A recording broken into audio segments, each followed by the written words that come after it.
오늘 본문 말씀은 창세기 4장 3절입니다. 세월이 지난 후에 가인은 땅의 소산으로 제물을 삼아 여호와께 드렸고. 아멘. 지난 시간에 가인이 하나님께 첫 번째 했던 말들을 살펴보았습니다. 오늘은 동생 아벨을 죽이고 난 후 찾아오신 하나님께 가인이 했던 두 번째 말입니다. 창세기 4장 13절로 14절입니다. 가인이 여호와께 이르되 내 죄짐을 지기가 너무 무거우니이다. 주께서 오늘 이 지면에서 나를 쫓아내시온즉 내가 주의 낯을 배웁지 못하리니 내가 땅에서 피하며 유리하는 자가 될지라. 물은 나를 만나는 자마다 나를 죽이겠나이다. 아멘. 동생을 쳐 죽였습니다. 아버지 아담과 어머니 하와의 가슴에 대못을 박았습니다. 변함없으신 하나님의 사랑을 배신하며 하나님의 마음까지 아프게 했습니다. 그런 짓을 해놓고 가인이 기껏 한다는 말을 보십시오.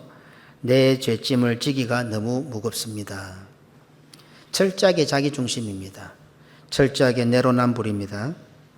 만약에 다른 사람이 내가 하는 행동을 나에게 하면 나는 어떻게 반응할까요? 내가 다른 사람에게 하는 것처럼 다른 사람이 내가 하는 말 한마디 한마디마다 토를 달고 이의를 달고 반박을 하면 내 마음은 어떨 것 같습니까? 교회 생활을 하면서 다른 성도들과 대화할 자세는 되어 있습니까? 하나님의 사랑이라는 것을 핑계로 세상에서 하지 못하는 말들을 교회 안에서 성도에게 막 쏟아놓고 있지는 않습니까? 다른 성도가 하는 말을 귀담아 듣고 그 마음을 이해하기 위해서 노력하는 대화를 하고 계십니까? 아니면 나의 주장을 관철시키기 위하여 말꼬리를 물고 늘어지고 있지는 않습니까? 내 말을 가로막으면 참지 못하면서 나는 다른 사람의 말을 쉽게 가로막고 있지는 않습니까? 사는 가족과 친구와 이웃과 성도들과 대화를 하고 계십니까? 논쟁을 하고 계십니까? 대화를 하십니까? 가르치고 있습니까? 대화를 하십니까? 자기 주장을 펴려가고 있습니까? 자기 자신도 자기 마음대로 잘 안 되는데 왜 교회 오면 꼭 다른 사람이 내 마음에 다 맞아야 합니까? 동생을 죽인 가인을 찾아오셔서 말씀하시는 하나님께 대하여 지금 가인이 올바른 대화를 하고 있는 것 같습니까? 하나님은 가장 일상적인 대화로 가인에게 찾아오셨습니다. 그런데 오히려 가인은 일방적으로 자기 말만 하고 있는 것 같지 않습니까? 하나님을 향해서도 친구나 다른 사람이 아닌 하나님이신데도 지금 가인은 자기 주장, 자기 마음만 내뱉고 있습니다. 혹시 지금 나는 하나님께도 다른 성도들에게도 내 말만 하고 있지 않습니까? 오늘 하루 짧은 시간 예배 마치고 식사하고 기관별로 성도들끼리 모여서 다 많은 대화를 할 것인데 한번 잘 생각하면서 대화하십시오. 일방적으로 내가 하고 싶은 말만 자꾸 하려고 머릿속에 계산을 하고 있지는 않습니까? 다른 사람들이 내 마음대로 되어주기를 바라는 마음으로 대화를 시도하고 있지는 않습니까? 교회는 오직 한 분, 우리 주 예수 그리스도의 마음대로 되어야 합니다. 그 마음대로 되기 위해서 오늘 하루가 우리 대화를 해야 됩니다. 내 마음을 관철시키고 내 주장을 관철시키고 내 마음대로 되기를 바라는 마음으로 오늘 교회 안에서 대화를 하지 마시고 우리가 함께 대화를 나눌 때 주님께서 기뻐하시고 주님께서 원하시는 대로 하기 위해서 대화가 되어야 된단 말입니다. 그게 주의를 지키는 성도들의 모습입니다. 성도는 그리스도와 복음과 교회를 위한 목회 방침대로 되어야 합니다. 오늘 대화하면서 목회 방침과 전혀 상관없는 대화들, 주일에 하는 대화들이 아닙니다. 적어도 교회가 목표로 내걸고 거기에 맞추어서 목회 방침을 내세웠을 때에 오늘 우리의 여러 가지 형편들을 돌아보면서 어떻게 하면 이 목회 방침을 잘 지켜나갈 수 있을까? 그게 성도들의 주일의 대화입니다. 그래서 교회는 철저하게 나를 부인하고 죽여야 하는 곳이어야 합니다. 교회는 내 마음, 너의 마음, 우리 마음에 맞추려고 하는 순간에 가인의 나라가 됩니다. 꼭 기억하시기 바랍니다. 오늘 주일을 지키고 성도들이 함께 할 때에 내 마음에 맞는 것, 당신 마음에 맞는 것, 우리 마음에 맞는 교회가 되면 그것은 하나님의 나라가 아니라 가인의 나라가 됩니다. 고린도전서 1장 11절로 13절입니다. 내 형제들아 글로에의 지편으로 너희에게 대한 말이 내게 들리니 곧 너희 가운데 분쟁이 있다는 것이라. 내가 이것을 말하거니와 너희가 각각 이르되 나는 바울에게, 나는 아볼로에게, 나는 게바에게, 나는 그리스도에게 속한 자라 한다는 것이니 그리스도께서 어찌 나뉘었느냐? 바울이 너희를 위하여 십자가에 못 박혔으며 바울의 이름으로 너희가 세례를 받았느냐? 아멘. 지금 고린도 교회는 바울을 나타내고 아볼로를 추앙하고 게바를 따르고 그리스도를 사랑한다고 주장하고 있습니다. 하지만 무엇입니까? 오늘 바울이 주장하는 건 무엇입니까? 다 각자가 너희들 마음에 맞는 것을 추구하고 있지 않느냐. 그냥 이름만 빌렸을 뿐이지 너희들이 너희가 원하는 것을 추구하는 것에 빌미를 삼을 뿐이다. 이렇게 사도 바울이 지적하고 있습니다. 이런 자들은 항상 하나님 앞에서 가인과 같은 말을 합니다. 죽인다고 해도 10번을 더 죽인다고 해도 가인은 지금 할 말이 없어야 되는 것 아닙니까? 그런데 동생을 쳐 죽여놓고서는 자신이 받는 벌은 너무 무겁다고 하나님 앞에 항변하고 있습니다. 하나님께서 가인에게 내리신 벌이 어떤지 한번 들여다볼까요? 다음 시간에 좀 구체적으로 살펴보겠지만 오늘 간단하게 한번 보십시다. 창세기 4장 10절로 12절입니다. 가라사대 네가 무엇을 하였느냐? 내 아우의 피소리가 땅에서부터 내게 호소하느니라. 땅이 그 입을 벌려 내 손에서부터 내 아우의 피를 받았은즉 네가 땅에서 저주를 받으리니 네가 밭가라도 땅이 다시는 그 효력을 내게 주지 아니할 것이요 너는 땅에서 피하며 유리하는 자가 되리라. 아멘. 어떻습니까? 네가 밭을 갈아도 땅이 다시는 그 효력을 내게 주지 않을 것이다. 좀 느낌이 오는 거 안 같습니까? 이제 우리 교회 성도들 수준 좀 되면 이런 말씀이 탁 들어오면 이건 일방적으로 하나님께서 화가 나서 가인에게 책망하시는 것이 아니라 이 속에 뭐가 있을 것 같다는 그런 느낌이 오지 않습니까? 네가 밭을 갈아도 땅이 다시는 네에게 효력을 주지 않을 것이다. 지금 하나님께서 가인에게 벌을 내리시는데 이 속에 무엇이 담겨 있는 것 같습니까? 가인이 하나님께 제사 드릴 때에 무엇을 가지고 왔습니까? 창세기 4장 3절입니다. 세월이 지난 후에 가인은 땅의 소산으로 제물을 삼아 여호와께 드렸고, 가인이 하나님께 땅의 소산을 제물로 드렸는데 하나님께서 받아주지 않으셨습니다. 그런데 가인은 그 이유도 모르고 끝까지 하나님 앞에 고집을 부렸습니다. 지금 하나님께서 가인에게 내린 징벌을 들여다볼 때에 하나님께서 가인을 받아주시 않으셨던 땅의 소산으로부터 격리시키고 있습니다. 땅이 너에게 효력을 발휘하지 못할 거다. 다시 말해서 모든 것을 땅에 걸고 있었던 그 가인을 땅으로부터 하나님께서 격리시키는 거 안 같습니까? 아예 땅에 붙어 살던 가인, 모든 인생의 목적이 땅이었던 가인이었는데 하나님께서 땅으로부터 떨어지게 만들고 있는 듯한 느낌이 이 본문 말씀에 있다 이 말입니다. 너는 땅에서 피하며 땅에서 유리하는 자가 되리라. 땅은 가인의 고향이었습니다. 가인은 땅에서부터 격리될 수가 없었습니다. 그래서 땅에 소산을 드린 겁니다. 모든 게 땅입니다. 가인에게는. 그런데 하나님께서 벌을 주십니다. 땅에서 피해라. 땅에서 유리해라. 벌입니까 이게요? 가인이 땅에서 피하면 어디로 가야 할 것 같습니까? 하나님께서 어디로 가라는 말씀입니까? 가인 보고 너는 땅에서 피해라. 그러면 땅에서 피해서 어디로 가라는 말씀입니까? 땅에서 유리하라. 그럼 땅에서 유리방황하면 어디 가서 정착을 해야 됩니까? 이게 벌입니까 지금? 성경 말씀의 문자 그대로 한다 해도 동생을 죽인 가인에게 내리는 형벌치고는 너무 빈약합니다. 하나님의 형벌 한 말씀 할 말씀이 전부 다 가인을 위한 말씀처럼 보이지 않습니까? 제가 오늘 깊이 있게도 안 뺐습니다. 그냥 있는 말씀 그대로 오늘 해석을 했습니다. 가인은 철저히 하나님과 멀어져 있었으며 땅과 가까운 자였습니다. 아니, 가인은 땅의 사람이었습니다. 땅의 사람이었기 때문에 땅의 소산을 하나님께 드릴 수밖에 없었습니다. 땅의 사람이었던 가인은 하나님께서 하신 하늘의 말씀을 귀담아 듣지 못했습니다. 하늘의 말씀을 들을 귀가 상실되어 있었습니다. 아니, 하나님의 말씀을 들을 생각도 가인에게는 없었습니다. 하나님께서 지금 하시는 말씀의 내용이 무엇인지에도 관심이 없습니다. 가인의 모든 관심은 그냥 땅이었습니다. 그런데 하나님께서 가인에게 땅에서 저주를 받는다고 하십니다. 땅에서 다시는 가인에게 효력을 주지 않을 것이라고 말씀하십니다. 땅에서 피하는 자가 될 거라고 하십니다. 땅에서 유리하며 방황하는 자가 될 거라고 말씀하십니다. 그러니 땅에 코를 쳐박고 살던 가인에게서는 이 하나님의 말씀이 청천벽력과도 같은 말씀입니다. 오늘 우리에게도 마찬가지입니다.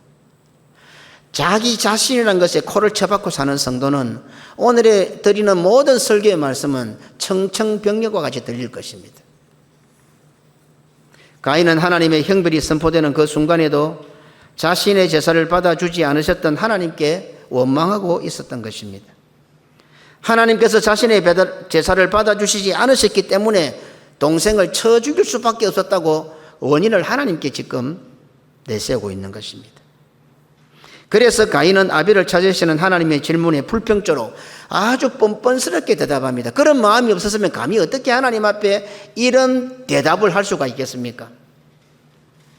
하나님, 내가 아벨을 동생을 쳐 죽였지만 이건 내 잘못이 아니고 원인은 하나님께 있습니다.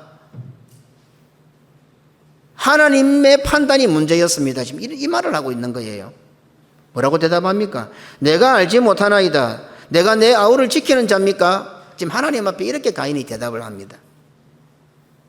다른 말로 무슨 말씀입니까? 하나님, 다 알고 계시면서 뭐라고 묻습니까? 왜 묻습니까? 일말의 가인의 편을 들어본다면 가인은 어느 정도 하나님께서 몰라주시기를 바랬을 수는 있습니다. 그런데 상식적으로 그것이 가능합니까? 오늘이 아니고 에덴 동산에서 나온 지가 얼마 되지 않았어요. 인류의 역사가 시작되는 상황이에요. 그런데 하나님이 그거 모르시고 가인에게 물었겠습니까? 아무리 막 나가는 가인이라 해도 하나님께서 모르시고 지금 묻고 계신다 이래 생각했겠습니까? 가인은 하나님께서 다 알고 계시는 것을 잘 아시면서도 묻고 있다는 사실을 충분히 알았을 것입니다. 그런데 그렇다면 가인은 하나님께서 다 알고 계시구나, 그래서 나에게 물으시구나, 이실 짓고 해야 되지 않습니까? 가인의 행동을 보십시오. 끝까지 잘못을 시인하지 않습니다. 비록 동생을 쳐 죽였다 한다 해도 가인이 생각할 때 자기 잘못이 아니라고 생각하는 겁니다. 결국 하나님께서 가인의 살인을 밝히게 됩니다. 창세기 4장 10절입니다. 이르시되 네가 무엇을 하였느냐? 내 아우의 피소리가 땅에서부터 내게 호소하느니라. 아멘. 부모님들이 자식들을 야단칠 때 몰라서 묻는 경우가 얼마나 될까요? 오늘 대부분 부모님들이 많으신데 자식들을 야단칠 때 몰라서 묻습니까? 물어보기 위해서 묻습니까? 대부분 야단을 치는 그 부분은 부모들이 다 이미 알고 있는 내용들입니다. 이제 더 이상 기다릴 수가 없어서, 이제 더 이상 방법이 없어서 부모들이 자식들을 불러놓고 그 문제를 묻는 거예요. 그때 자식들은 대부분 어떻게 반응합니까? 잘못했습니다, 용서해 주십시오, 이렇게 반응을 합니다. 그러면 부모들은 잘못했다고 하니까 용서해 주겠다, 다시는 그러지 마라, 잘못을 인정해 주시는 벌을 좀 받자, 이렇게 해서 상황은 종료되고 그 잘못에 대해서는 종결이 됩니다. 그런데 자식들이 끝까지 버티면 어떻게 됩니까? 이미 아버지 엄마는 다 알고 있는데 아들 딸이 끝까지 버티는 거예요. 아니라는 거예요. 아빠 엄마가 잘못 알았다는 거예요. 그러면 아버지 엄마는 증거들을 하나씩 둘씩 내놓습니다. 그러면 아무리 발악을 지키다가도 아버지가 증거를 하나 딱 내놓으면, 엄마가 증거를 하나 딱 내놓으면, 네가 이때는 그때는 이렇게 했지, 그러면 고집을 피우다가도 꼬리를 내립니다. 잘못했다고 합니다. 마치 하나님께서 모르고 물으시는 것처럼 뻔뻔스러운 거짓말로 대답했지만 이제 모든 것이 드러났습니다. 그러면 가인은 어떻게 해야 되겠습니까? 부끄러운 척이라도 해야 되지 않습니까? 그런데 가인은 또다시 엄살을 부림으로써 하나님의 형벌 선언에까지 이의를 제기하면서 원망하고 있습니다. 가인은 사람 앞에서도 이렇게 하면 안 되는데 하나님 앞에서 이런 자세를 취하고 있습니다. 한마디로 양심의 화인을 맞았습니다. 디모데전서 4장 1절로 2절입니다. 그러나 성경이 밝히 말씀하시기를 후일에 어떤 사람들이 믿음에서 떠나 미혹하는 영과 귀신의 가르침을 따르리라 하셨으니 자기 양심이 화인을 맞아서 외식함으로 거짓말하는 자들이라. 아멘. 양심이 화인 맞았다는 것은 영적으로 무감각해지고 죄를 죄로 여기지 않는 상태를 뜻합니다. 양심의 화인을 맞았다. 옛날에 그 노예라는 것을 표시하기 위해서 인도로 지지지 않습니까? 양심에다가 불로 지져버리는 겁니다. 그러니 양심이 무감각해지는 거죠. 낙인이 찍히는 겁니다. 죄를 반복하거나 거짓을 따르며 자기 기준에 따라 끊임없이 자기 주장을 하며 마음이 굳어져서 죄에 대한 민감함을 상실한 상태를 양심이 화인을 맞았다. 이렇게 표현합니다. 죄를 지은 인간에게 무엇보다 요구되는 것은 구차한 변명이나 엄살이 아닙니다. 자신이 지은 죄에 대한 솔직한 인정과 시인입니다. 죄 자체에 대한 후회와 안타까움, 혐오감으로 다시는 죄를 짓지 않도록 최선을 다해야 합니다. 각오해야 됩니다. 긍휼이 풍성하신 하나님께서는 자기의 죄를 자복하고 통회하며 하나님 앞에 나와 각오하는 자들을 기꺼이 용서해 주십니다. 요한일서 1장 9절입니다. 만일 우리가 우리 죄를 자백하면 그는 미쁘시고 어루오사 우리 죄를 사하시며 우리를 모든 불의에서 깨끗하게 하실 것이요. 아멘. 가인은 지금이라도 죽여달라고 해야 했습니다. 아무리 말 잘하는 입이라도 이렇게 길게 하나님 앞에 변명을 늘어놓지 말고 그냥 아주 간단하게 하나님 잘못했습니다. 죽여주십시오. 하지만 가인은 입을 열어 변명과 핑계와 원망과 불평으로 끝까지 일관합니다. 하나님께서는 그런 가인에게 끝도 없이 또 기회를 제공하십니다. 지금 이 예배는 가인과 같은 나에게 하나님께서 기회를 주고 계시는 시간입니다. 주일마다 드리는 예배 역시 하나님께서 가인과 같은 나에게 우리에게 기회를 주시는 시간입니다. 그리고 교회로 모여 행하는 모든 모임과 직분과 사명 또 각자 하는 모든 그런 일들은 가인 같은 나에게 가인 같은 우리에게 하나님께서 기회를 주시는 방법입니다. 혹 우리 가운데 나는 적어도 가인 정도는 아니다. 내가 좀 못된 구석은 있어도 가인 정도는 아니라고 생각하시는 분은 없습니까? 아닙니다. 가인보다 더하면 더했지 덜하지가 않습니다. 뒤에도 나오겠지만 가인이 더한 것 같습니까? 가룟 유다가 더한 것 같습니까? 수천 년이 지나서 가룟 유다가 등장합니다. 또 2000년이 지나서 우리가 등장합니다. 가룟 유다가 더할 것 같습니까? 우리가 더할 것 같습니까? 땅에 소산을 들인 자의 습관이 이렇게 무섭습니다. 오죽했으면 우리 조상들은 3살 버릇이 8까지 간다고 했겠습니까? 신앙의 습관은 일상의 습관보다 훨씬 더 무서운 구석이 있습니다. 사탄의 무시무시하고 강교한 음모가 그 속에 숨어 있기 때문입니다. 인생살이에는 자신이 타고난 트라우마나 어릴 때 당했던 아픈 과거들이 평생을 간다고 합니다. 하지만 신앙생활, 교회생활은 인생살이에서 뛰어넘지 못한 그런 트라우마나 한계까지도 극복할 수 있게 하는 힘이 있습니다. 그리스도의 평강이 우리를 주장할 때에 지옥의 불행도 극복할 수 있게 해주십니다. 믿음의 사람들은 한결같이 그렇게 살았습니다. 혹시 교회 와서 그런 어떤 자신의 큰 충격들, 트라우마들, 아픔들을 가지고 계속 입으로 말씀하고 있는 분들 없습니까? 아프지 않다는 것은 아닙니다. 그러나 우리는 죄와 사망과 지옥의 트라우마까지 이겨낸 사람들 아닙니까? 이것이 믿음의 저력입니다. 이것이 믿음의 성도들이 소유한 힘과 능력과 특권입니다.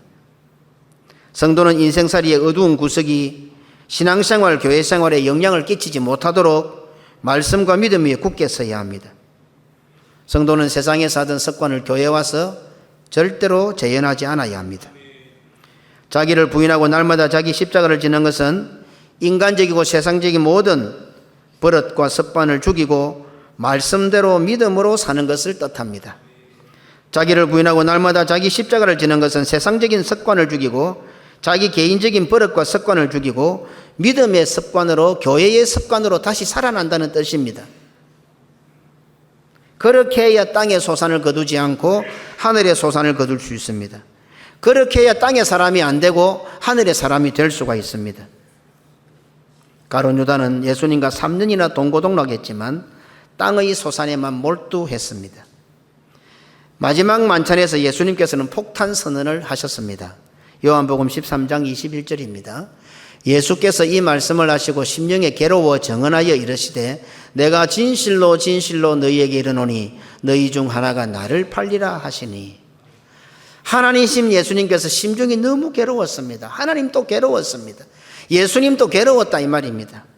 천국 복음을 전하시고 귀신을 쫓아내시고 병자를 고치시고 물리를 걸으시고 풍랑을 잠잠하게 하시고 보리떡 5개와 물고기 2마리로 5,000명 이상을 먹이시고 죽은 자도 살리시고 바리새인들과 서기관들의 중심을 꿰뚫어 보시고 독사의 새끼들아 책망도 하시고 그리스도시요 살아계신 하나님의 아들이십니다라는 그 예수님께서 느닷없이 유월절 만찬에서 이런 폭탄을 하십니다. 괴로워하십니다. 예수님의 이런 말 폭탄 선언 앞에 제자들이 어떻게 생각했을까요? 예수님께서 누가 예수님을 팔지 몰라서 물으신다고 생각했겠습니까? 우리는 다 아는 상황이지만 아마 11 제자는 예수님을 판다는 상상도 안 했을 겁니다. 그럼에도 불구하고 그들은 근심을 했어요. 그럼에도 불구하고 그들은 걱정을 했어요. 왜? 예수님을 팔 생각은 전혀 없었지만 예수님께서 너희 가운데 누가 나를 팔 거다고 말씀을 하셨기 때문에. 다른 제자들은 황당하게 생각할 수도 있었겠지만 정작 가룟 유다 자신은 들켰을 겁니다. 들켰다고 생각했을 겁니다. 오늘 이런 현상들이 예배의 시간에 그대로 재현되고 있습니다. 지금 설교를 들으면서 오늘 설교가 나를 치네 싶은 성도는 없습니까? 똑같은 상황입니다. 예수님을 팔 마음조차 없었던 주위의 제자들이 오히려 근심을 합니다. 요한복음 13장 22절입니다. 제자들이 서로 보며 누구에게 대하여 말씀하는지 의심하더라. 아멘. 자기는 안 그랬는데, 그런 마음이 없는데 예수님께서 그런 말씀하시니까 근심이 되는 겁니다. 이것이 상식적이고 자연스러운 모습입니다. 전혀 나는 그런 마음이 없지만 예수님께서 그렇게 말씀하시니 혹시 나는 아닐까? 지금 나는 안 그렇지만 나중에 그렇게 되지는 않을까? 걱정하고 겁을 먹는 모습입니다. 그래서 제자들은 예수님께 다시 묻습니다. 마태복음 26장 22절입니다. 그들이 몹시 근심하여 각각 여짜오되 주여 나는 아니지요. 11 제자는 아무 생각도 없습니다. 그런 마음도 없습니다. 그런데 예수님께서 그렇게 말씀하시니까 근심이 되는 거예요. 제자들이 근심했습니다. 그리고 각각 예수님께 물었습니다. 예수님 나는 아니지요? 나는 아니지요? 확인을 하는 겁니다. 이게 상식적인 겁니다. 그렇지 않습니까? 오늘 설교 이런 말이 나오면은 나는 상관이 없지만 나는 전혀 그렇지 않지만 그러나 말씀이 이렇게 권면하고 말씀이 이렇게 지적을 하면 혹시 나는 그런 거 없을까? 근심을 해야 되는 거예요. 아무렇지나 뻔뻔스럽습니다. 나하고는 상관없는 말처럼 들립니다. 그런데 예수님께서는 정작 제자들에게 똑같은 질문을 반복하시면서 빙빙 돌리고 계십니다. 마태복음 26장 23절입니다. 대답하여 이르시되 나와 함께 그릇에 손을 넣는 그가 나를 팔리라. 그 말이 그 말씀 아닙니까? 너희 가운데니까 12제자가 지금 또 같이 그렇게 손을 넣을 거 아닙니까? 그 말이 그 말입니다. 예수님은 똑같은 말씀을 하십니다. 똑같은 말씀을 계속 빙빙빙 돌리고 있습니다. 왜 예수님께서는 이렇게 심각한 상황을 숨이 멎을 것 같은데 질질 끌고 계시는 겁니까? 다른 말로 예수님께서는 가룟 유다에게 기회를 주고 계시는 겁니다. 이전에 하나님께서 가인에게 기회를 주신 것보다도 훨씬 더 많은 기회를 가룟 유다에게 주고 계십니다. 지금 새벽에 살펴보고 있는 민수기 16장 17장에 나오는 하나님의 심판이 순식간에 일어나게 됩니다.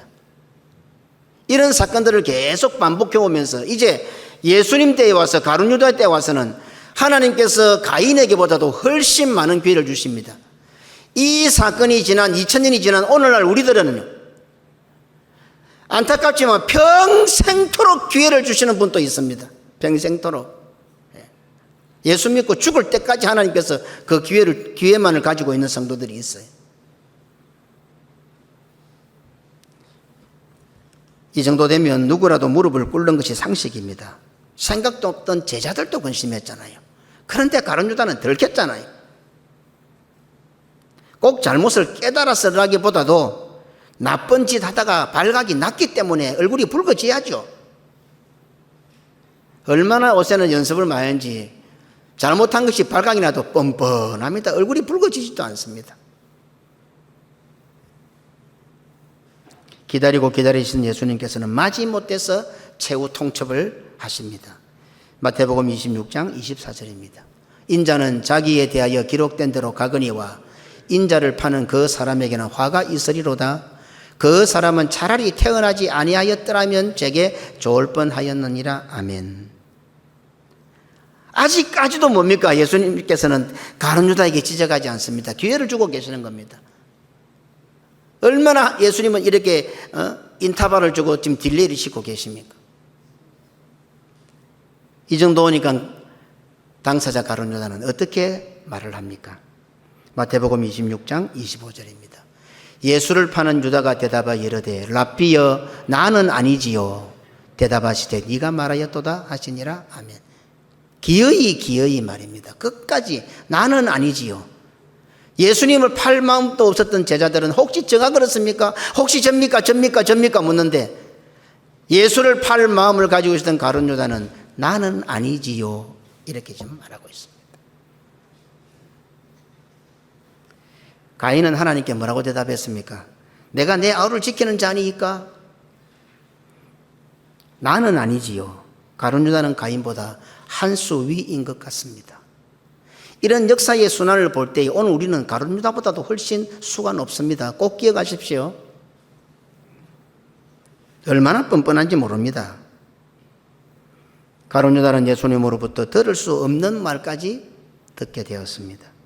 아니, 적어도 예수님 입에서 이런 말씀은 안 나오게 했어야죠. 가인은 하나님께로부터 들어서는 안 될 말을 들었습니다. 그런데도 가룟 유다는 목사가 아닌 하나님이신 예수님께서 직접 집행하시는 성찬에 참여합니다. 그래놓고 무서운 말씀은 그 다음입니다. 요한복음 13장 27절입니다. 조각을 받은 후 곧 사탄이 그 속에 들어간지라 이에 예수께서 유다에게 이르시되 네 하는 일을 속히 하라 하시니. 아멘.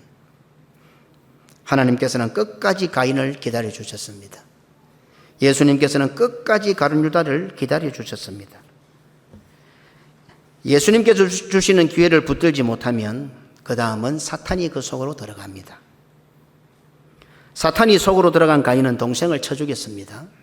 사탄이 속으로 들어간 가룟 유다는 예수님을 십자가의 죽음으로 내몰게 됩니다. 사탄이 그 속으로 들어가기 직전에 가인의 대답이 어찌했습니까? 내가 내 아우를 지키는 자니까 뭐가 내 잘못입니까? 이라고 있는 거예요. 사탄이 그 속으로 들어가기 직전 가룟 유다의 대답은 어땠습니까? 랍비여 나는 아니지요. 나는 아니다. 적어도 나는 그리스도와 복음과 교회를 위하고 사랑하고 나는 아니지요. 말씀 앞에 끝까지 고집 부리지 마시기 바랍니다. 말씀으로 숨겼던 일이 드러나면 혹시 다른 성도는 몰라도 자기 자신만은 압니다. 그때는 엎드리십시오. 잘못했다고 하십시오. 꼭 회개해야 합니다. 그렇지 않으면 그 다음은 뭡니까? 사탄이 그 속으로 들어갑니다. 사탄이. 그럴 때가 언제입니까? 오늘 설교가 나를 치는 것 같을 때입니다. 오늘 설교가 나를 향해 숨겼던 사실을 발각나게 하는 것 같을 때입니다. 오늘 설교가 나를 책망하고 나를 야단치는 것 같다고 느껴질 때가 바로 그때입니다. 그게 마지막 기회입니다. 그때 안 엎드리면 그 말씀을 듣고 오늘 성찬 떡을 먹고 사탄이 들어갑니다. 꼭 기억하시기 바랍니다.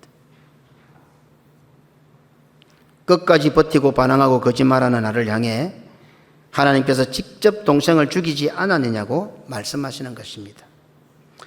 오늘 설교가 나를 치는 것 같고 숨겼던 사실이 발각나는 것 같을 때 가인과 같이, 가인의 대답과 같이 내가 아우를 지키는 자니까라고 원망하는 나를 향하여 하나님께서는 그래 바로 너다 이렇게 지금 말씀하는 겁니다. 오늘 설교가 나를 치는 것 같은 것은 그런 뜻이 있습니다. 나를 치는 것 같고 숨겼던 사실이 발각나는 것 같은 그때 가룟 유다가 예수님께 랍비여 나는 아니지요 라고 했을 때 너다 바로 그 순간이 되는 것입니다. 그래서 바로 그 순간도 우리에게는 기회가 됩니다. 그 순간도. 하지만 그 순간이 이제 마지막입니다. 그 순간을 놓치면 사탄이 그 속으로 들어가게 됩니다. 하나님께서 받지 않으시는 제사를 드리는 자는 안타깝게도 이런 수순을 다 밟게 됩니다. 하나님께서 받으실 수 없는 땅의 소산을 드리는 자는 한결같이 이와 같은 결말을 초래하게 됩니다. 주일에 드리는 예배는 땅의 소산을 드릴 수밖에 없는 가인 같은 우리들이 하나님의 소산을 드릴 수 있는 아벨과 같은 자로 예수의 사람으로 변화되는 시간입니다. 예배는 가인과 같은 우리를, 가룟 유다와 같은 우리를 기다려 주시고 마지막까지 기회를 주시면서 변화시키시는 하나님의 몸부림입니다. 저는 오늘 이 설교를 하면서 이 본문을, 이 문장을 적어 보았어요. 우리가 주의를 지키잖아요. 우리가 주의를 지키는 것 같은데 알고 보니 하나님께서 몸부림을 치고 있는 거예요. 오늘 이 설교가 나를 치는데 회개 안 합니다. 주일날 설교 듣고 회개하는 순간 몇 명이나 될까요? 다 뻔뻔합니다. 얼굴 색깔도 한 게 안 변합니다. 전부 가인입니다. 그럼 오늘 성찬 예식 거하고 전부 다가 사탄이 그 속으로 들어갈 겁니다. 한 주간 또 그래 살아가는 거예요. 그러니까 뭐 예수 믿는 사람인지 아닌지 분간도 안 돼요. 예배 마치고 문정을 나와서 내려가자마자 원망불평합니다. 목회 방침이 맞니 안 맞니 또 토를 답니다. 왜? 사탄이 들어갔으니까. 그리고 다음 줄 또 주님이 기다려 주십니다. 또 한 번 물으십니다. 이런 삶이 평생 반복되고 있는 거예요.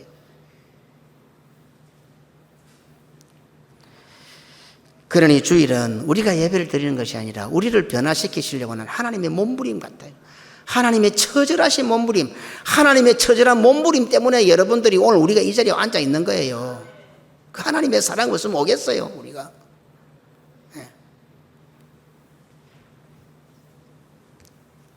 하나님께서는 가인으로부터 시작되어 가룟 유다에게 이르기까지 실패에 이르는 수많은 과정을 지켜보셨습니다. 그리고는 이제 어떻게 하면 오늘 우리들이 가인처럼 안 살고 가룟 유다처럼 안 살까 하나님께서 고안하신 거예요. 그래서 최고의 처방을 우리에게 내려주신 게 있습니다. 로마서 10장 17절입니다. 그러므로 믿음은 들음에서 나며 들음은 그리스도의 말씀으로 말미암느니라. 아멘. 하나님께서는 그리스도의 말씀을 들으면 믿음이 생기도록 이제 최후 처방을 하셨습니다. 이게 아마 주님 오실 때까지 마지막 최후 처방인 것 같습니다. 가인부터 가룟 유다까지 수많은 불신앙의 걸음을 걸어왔던 자들을 변화시켜 보려고 하나님께서 애를 쓰고 애를 썼는데 방법이 없었어요. 전부 다가 가인의 길로 가룟 유다 길로 가게 되는데 그럼 어떻게 할까? 아, 그렇다. 요 처방을 내리신 거예요. 하나님의 최후 처방입니다. 오늘 이 주일은 듣는 시간이잖아요. 그죠? 저 혼자만 이야기하잖아요. 다 듣고 응답하는 시간이잖아요. 이게 하나님의 최후 처방이에요. 보기 싫으면 눈 감으면 됩니다. 안 그렇습니까? 눈 아픈 사람 외에 보통 예배 시간에 눈 감는 사람, 다른 때는 눈을 말똥말똥 잘 뜨고 있다가도 설교만 시작하면 눈을 탁 감는 사람이 있어요. 기가 찹니다. 참 훌륭한 눈을 가진 분들이에요. 예. 묵상을 하는지는 모르겠지만. 자, 만약에 우리 하나님께서 믿음은 보는 데서 난다라고 말씀했으면 그 사람은 기회가 없습니다. 끝입니다. 왜? 눈 감는데 뭐. 믿음은 보는 데서 난다고 말씀하셨더라면 눈 딱 감는 순간에 그 사람은 기회가 없습니다. 뭐 이런 말씀을 해도 눈 감고 있는 줄 자겠노. 그렇죠? 아멘 하기 싫으면 입 다물고 있으면 됩니다. 그래서 예배 시간이 끝날 때까지도 입 꼭 다물고 있는 사람이 있습니다. 찬송도 안 부릅니다. 그런데 만약에 말씀이 믿음은 입을 여는 데서부터 주어진다고 했으면 그 사람은 희망 없습니다. 왜? 입 다물고 있으니까. 죽어도 입을 안 여니까. 감사한 것은 귀는 닫을 수가 없습니다. 귀는 마개가 없어요. 닫을 수가 없어요. 듣기 싫어서 막 이래 귀마개를 가져오고 막고 이래 않는 한 귀는 어떻게 해요? 닫을 수가 없는. 눈은 닫을 수가 있고 또 닫을 수가 있어요. 몸의 모든 것은 다 닫는 게 있는데 딱 두 가지. 호흡하는 것과 귀는 다 마개가 없어. 참 주는 교훈이 큽니다. 이게.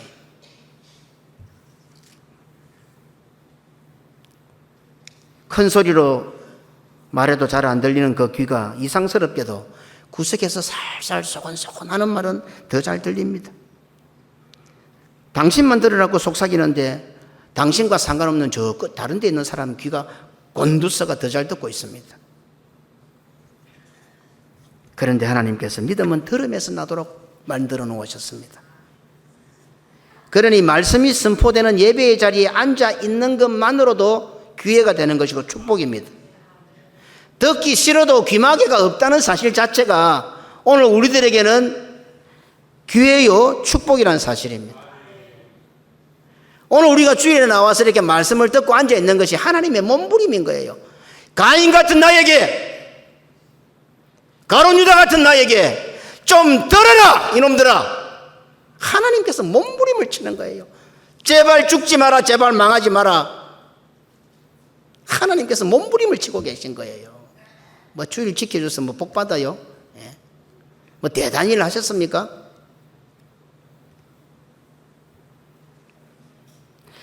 또 한 가지 안타까운 것은 여기는 정반대의 무서움도 도사리고 있습니다. 사탄의 말을 들으면 그것도 마개가 없어서 불신앙이 생깁니다. 원망의 말을 들으면 미리암의 원망을 닮아가게 되고 심판의 길로 가게 됩니다. 마개가 없습니다. 마개가.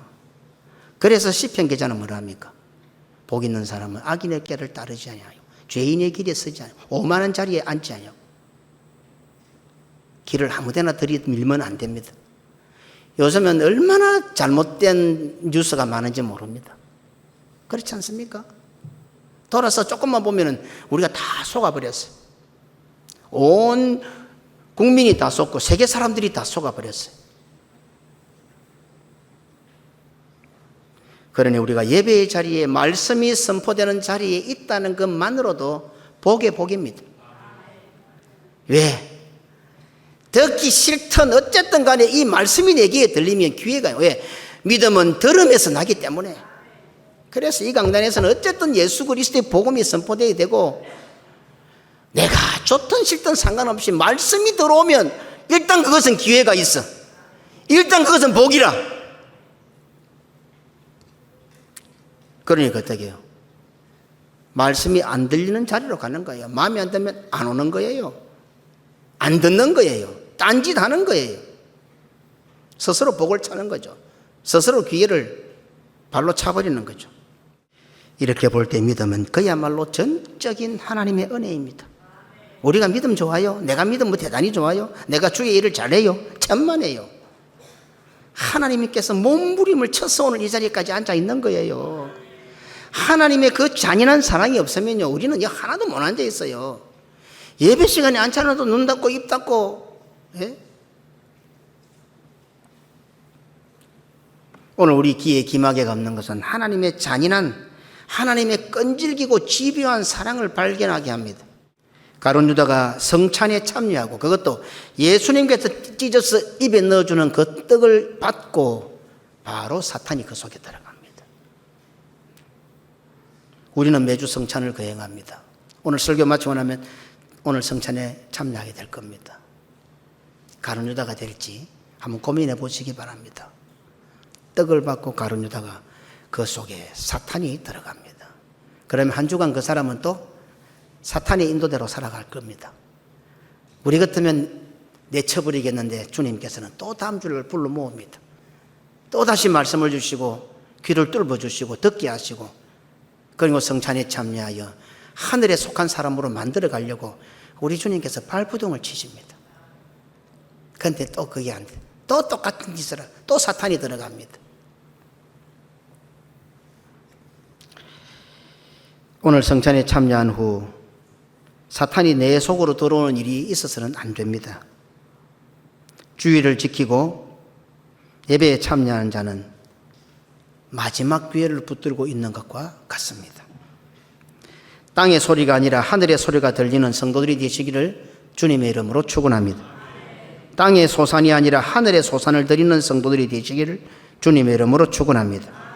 성령님께서 하시는 말씀을 듣는 복된 귀가 되어서 사탄이 들어오는 것이 아니라 오늘도 성찬에 참여하여 성령이 내 속에서 임재하시고 성령께서 내 속에 역사하시고 한 주간 또 그리스도의 사람으로 살아가는 복된 성도들이 되시기를 주님의 이름으로 축원합니다.